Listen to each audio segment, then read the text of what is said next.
Plongeons ensemble dans l'histoire de ces infatigables guerrières de l'Empire du Dahomey qui ont livré de puissantes batailles contre les forces françaises, celles qui se faisaient communément appeler les Agodiers ou les Minous, ce qui veut dire nos mères.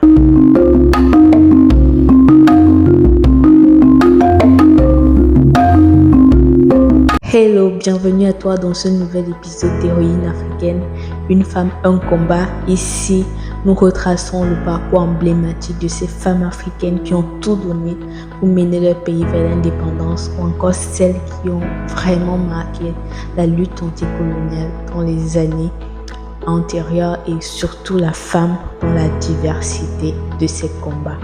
Aujourd'hui, je vais vous amener au Bénin. On va parler des Amazones. Déjà, il faut savoir que les Amazones constituaient des troupes d'élite du royaume du Dahomey, plus connu comme la République du Bénin actuelle. L'origine de ces femmes combattantes est ancienne au Dahomey. La tradition orale raconte que le roi Ao Wagbadja, qui régna de 1645 à 1685, connu comme le troisième roi du Dahomey, menait des guerres de conquête sur plusieurs fronts. À cet effet, il avait donc recruté des femmes dans son armée pour pallier au manque d'effectifs masculins. Mais à sa grande surprise, ces dernières se sont révélées bien plus fortes et combatives.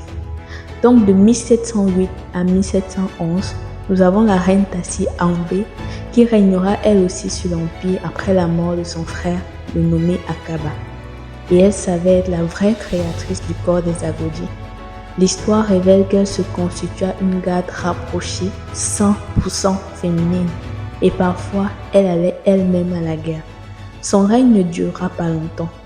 Par contre, elle aura réussi à impulser l'idée selon laquelle les femmes peuvent prendre le pouvoir, ayant été la seule femme à régner à cette époque et ayant eu pour escorte une équipe exclusivement féminine. C'est surtout dans les années 1818 que le corps des Agodiers sera développé et structuré. En effet, sous le règne du roi Guézo, il va se constituer une troupe de femmes entièrement dédiée à sa sécurité. Ces femmes sont entraînées dès le plus jeune âge au combat et au maniement des armes. Elles sont préparées psychologiquement à ne pas se marier ni à faire d'enfants. Elles dédient entièrement leur vie au service du royaume. Le roi mettra en œuvre une série de réformes qui ont vu le nombre de femmes guerrières avoisiner les 6 000 dans les années 1840. Et depuis lors, l'idée selon laquelle les femmes peuvent constituer la garde du roi est vraiment adoptée.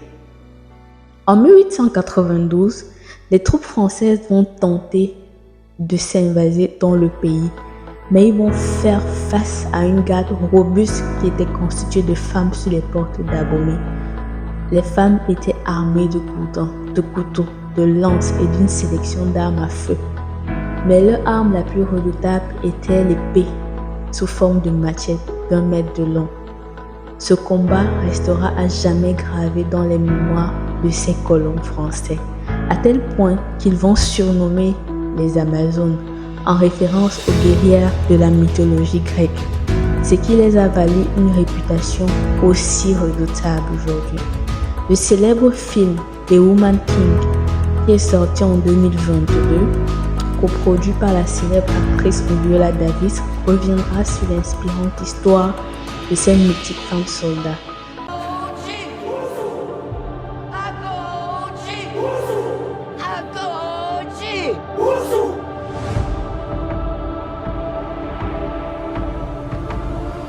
Que vois-tu?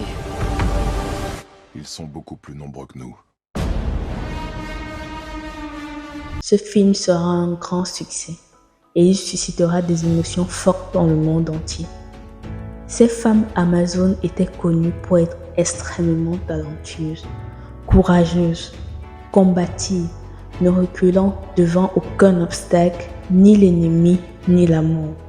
Vaincre ou mourir, tel était leur adage. De l'histoire de ces Amazones, on peut retenir que la femme est aussi synonyme de force, de pouvoir et de détermination, et que lorsqu'elles sont unies, elles peuvent faire des exploits. J'espère que tu as appris quelque chose de cette vidéo et de cette histoire de ces Amazones et que aujourd'hui tu vas comprendre le pouvoir qui est en toi, tu vas comprendre la puissance qui est en toi, surtout en ce mois de mars où on célèbre la femme. Et rendez-vous la prochaine fois pour un autre numéro d'Héroïne africaine afin qu'on s'inspire ensemble de l'histoire de ces femmes qui ont tout donné pour notre chère Afrique et qui doivent être célébrées, que l'histoire ne doit pas oublier.